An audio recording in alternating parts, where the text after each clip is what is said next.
May isang babae ng pangalan ay Belen. Itong si Belen ay matagal nang nasa abroad yung kanyang asawa.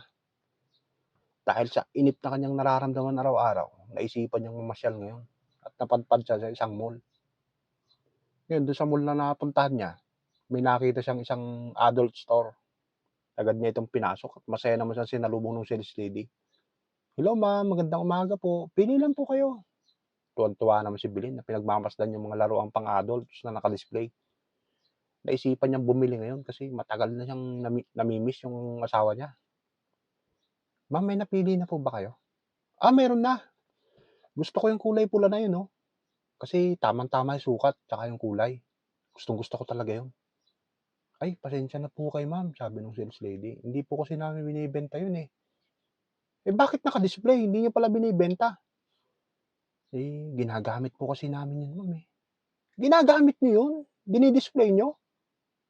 Eh, iba na lang po ang bilhin niyo ma'am kasi mini fire extinguisher po namin yun, eh."